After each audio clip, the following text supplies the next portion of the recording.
जय श्री कृष्ण। राधे राधे। आज के वीडियो में आप सभी लोग जानेंगे कि दिया की बाती का पूरा जल जाना या बच जाना क्या संकेत देता है।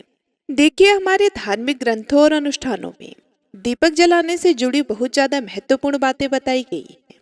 क्योंकि पूजा पाठ तो हम सब लोग करते ही हैं, पर कभी कभार हम लोग अपनी पूजा पाठ में छोटी छोटी गलती कर देते हैं, जिसकी वजह से हमारे भगवान हमसे रुष्ट हो जाते हैं और हमें हमारी पूजा पाठ का पूर्ण रूप से फल नहीं मिल पाता।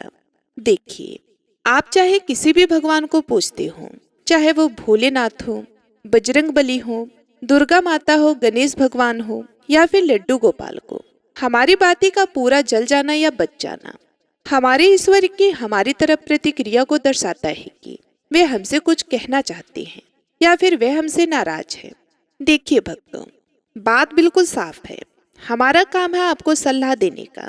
हम तो केवल सलाह ही दे सकते हैं, मानो या ना मानो ये आपकी मर्जी है। क्योंकि ऊपर वाला सब देखता है, उसके पास सभी के कर्मों का हिसाब है। भक्तों, क्या आपने कभी सोचा होगा या देखा होगा कि जब आप दीपक जलाती हैं तो वह आपके जीवन में कौन से संकेत दे रहा है? क्या आपके दीपक की बाती पूरी तरह से जल जाती है या फिर वह आधा जल के रह जाती है? और क्या दीपक की बाती पर फूल बन रहा है? और इस फूल बनने का क्या अर्थ होता है?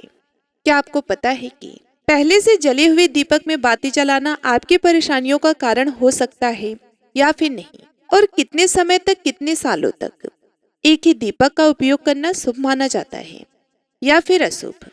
आज के इस वीडियो में हम आपको सारी चीजें विस्तार से बताएंगे। क्योंकि देखिए, आजकल आदमी अपने जीवन की तरक्की और घर की बरकत के लिए कुछ ना कुछ करता है, तो क्या 5 मिनट भी इस वीडियो को नहीं देख सकते? तो चलिए भक्तजनों, जानते हैं कि दीपक आपके जीवन में खुशहाली या बाधाएं कैसे ला सकता है।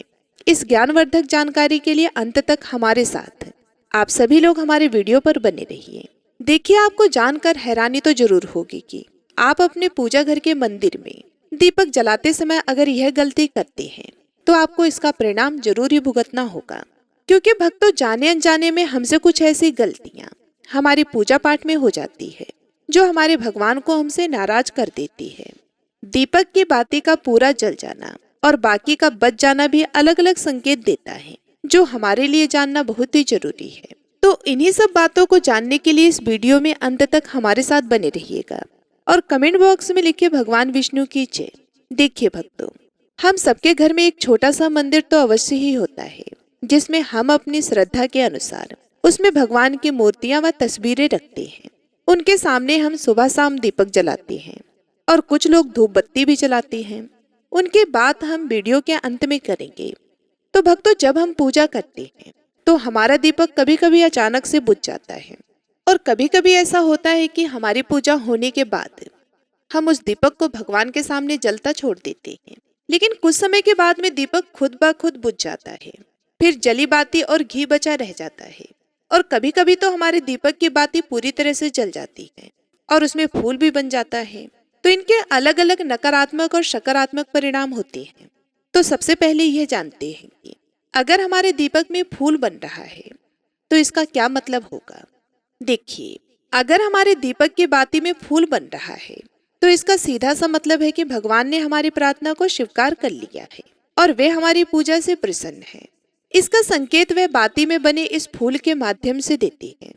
अगर आपके घर में दिव्य शक्तियां मौजूद हैं और आपके साथ साथ वह भी ईश्वर की पूजा में अपना ध्यान रखती हैं, तो आपके दीपक की बाती में एक से ज्यादा फूल बनते हैं और कभी कभी साथ ही किसी देवी देवता का रूप भी दिखने लगता है।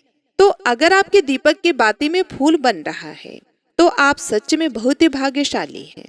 इसी के साथ दीपक जलाने के भी कुछ खास नियम आपको जरूर जानने चाहिए।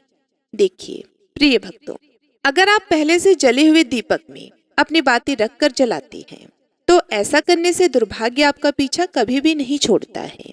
अगर दीपक में पहले से जली हुई बाती की राख या फिर रुई और कालिक है और आपने अपनी बाती उसमें रखकर जला दी, तो ऐसा करने से भगवान आपसे प्रसन्न होने के बजाय नाराज हो सकते हैं और आपको इसके बहुत ही भयानक परिणाम देखने को मिल सकते हैं। आपके बनते हुए काम बिगड़ने लगते हैं, आपके तिजोरी का धन खर्च होने लगता है और आपके धन आने के सारे रास्ते भी बंद हो जाते हैं। जिस भी कार्य क्षेत्र में कदम रखते हैं वहां पर विफल हो जाते हैं। जितना आप संघर्ष करते हैं उतने अच्छे आपको परिणाम नहीं मिल पाते। तो हमेशा यह ध्यान रखें कि जब भी आप दीपक जलाएं, आप हमेशा साफ सुथरे दीपक का ही इस्तेमाल करें। इसी के साथ कुछ लोगों की आदत होती है कि वे हर थोड़े दिन बाद अपने दीपक को बदल लेते हैं। देखिए, जो लोग ये काम करते हैं उसको ये जानना बहुत ही जरूरी है, क्योंकि आप जिस दीपक से पूजा करते हैं उसे कभी भी मत बदलिए। आप उस दीपक को सिद्ध हो जाने दीजिए। जब कोई दीपक रोजाना भगवान के सामने जलता है तो वह दीपक समय के साथ सिद्ध हो जाता है। भगवान की सकारात्मक ऊर्जा उस दीपक में आ जाती है, और जब भी आप वह दीपक जलाते हैं तो आपका तन और मन दोनों ही पवित्र हो जाते हैं। तो आप हर रोज उस दीपक को साफ कीजिए, फिर उसमें बाती रखकर जलाएं। आप जितनी बार दीपक जलाएं उतनी बार उस दीपक को साफ करके बार बार उसी दीपक में बाती जलाएं। लेकिन अगर आप गलती से भी उस दीपक को बदलते हैं तो आपकी तरक्की में रुकावट आ सकती है। इसलिए आप अपने दीपक को कभी भी मत बदलना। 10 साल 20 साल तक आप उसी दीपक में लगातार बाती जलाएं। इससे आपका दीपक सिद्ध हो जाएगा, और आप इसका चमत्कार अपने घर में भी देख सकते हैं। अगर आपके घर में कोई भी रोगी हो, बीमार हो, या किसी का बुखार नहीं जा रहा है, तो आप इस दीपक को थोड़ी देर के लिए किसी बर्तन में डालिए और अब उस रोगी को यह पानी पिला दीजिए। 10 से 15 मिनट के भीतर उसका बुखार उतर जाएगा। वहीं अगर आपके घर में किसी को नजर लगी हो, या फिर आपके व्यापार में किसी की नजर लगी हो, आपका धंधा अच्छे से नहीं चल रहा हो, तो भी आप इस दीपक को तांबे के बर्तन में पानी भरकर उसमें डाल दीजिए और रात भर के लिए छोड़ दीजिए। अगले दिन सुबह पानी का छिड़काव अपने घर में और अपनी दुकान पर करिए। ऐसा करने से आपको साफ साफ परिणाम दिखाई देंगे, क्योंकि जब हम लगातार एक ही वस्तु का प्रयोग अपनी पूजा में करते हैं तो वह वस्तु सिद्ध हो जाती है। भगवान की जो ऊर्जा होती है वह उस वस्तु में समा जाती है। तो कभी भी अपने मंदिर के दीपक को बदलने की गलती ना करें। अगर आपके मंदिर का दीपक टूट जाता है, या फिर खराब हो जाता है, या फिर खंडित हो जाता है, तभी आप उस दीपक को बदल सकते हैं।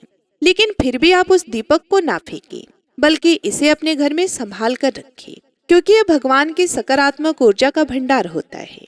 वहीं अब आपको यह भी बता देते हैं कि अगर आपके दीपक की बाती पूरी नहीं जलती और आपके दीपक में घी बच जाता है तो इसका क्या परिणाम होता है।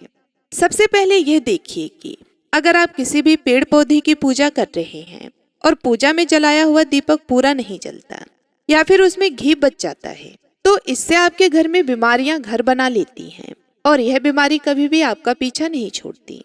तो जब भी आप किसी भी पेड़ पौधे या मंदिर के बाहर किसी भी स्थान पर पूजा करें तो ये ध्यान रखिए कि उसकी बाती पूरी जले और उसमें घी बचा हुआ ना हो, क्योंकि यह आपकी अच्छी सेहत के लिए बहुत ही अच्छा प्रभाव देगा।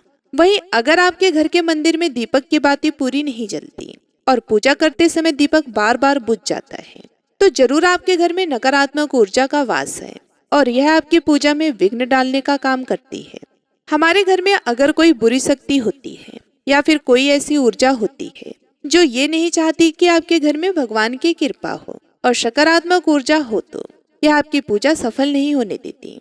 क्योंकि एक वातावरण में एक ही तरह की ऊर्जा रह सकती है, या तो सकारात्मक या फिर नकारात्मक। जो बुरी शक्तियां होती हैं वे कभी भी नहीं चाहती कि आपके घर में देवी देवताओं की कृपा हो। अगर आपके घर में भगवान ने अपनी कृपा की है तो उन बुरी शक्तियों और ऊर्जा का प्रभाव खत्म हो जाएगा। इसलिए यह शक्तियां चाहती हैं कि आपकी पूजा में रुकावटें आए। इन्हीं के प्रभाव से हमारा दीपक बार बार बुझ जाता है, या फिर दीपक की बाती पूरी नहीं जलती। इन सब से बचने के लिए आपको सच्चे मन से भगवान का स्मरण करना चाहिए। जब भी आप दीपक जलाएं, भगवान से प्रार्थना करें कि हे प्रभु, हे मेरे नाथ, मेरे आसपास जितनी भी नकारात्मक ऊर्जा हो वह मुझसे दूर रहे और आपकी कृपा मुझ पर बनी रहे। ऐसी शक्तियों से बचने के लिए जब भी आप दीपक जलाएं, गंगा जल से एक गोल घेरा बना लें और उस घेरे में दीपक को रखें, क्योंकि गंगा जल को बहुत ही पवित्र माना गया है और महादेव का वरदान भी गंगा जल को प्राप्त है।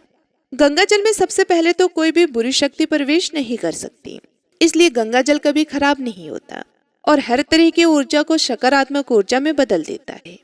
अगर आप गंगा जल से बने गोल घेरे में दीपक को रखेंगे तो यह आपकी पूजा में किसी भी शक्ति को बाधा नहीं बनने देगा और कोई भी नकारात्मक शक्ति आपके दीपक को बुझा नहीं पाएगी। आप निर्विघ्न अपनी पूजा संपन्न कर पाएंगे। और देवी शक्तियां भी आपके जीवन में अपनी कृपा और आशीर्वाद बनाए रखेंगी।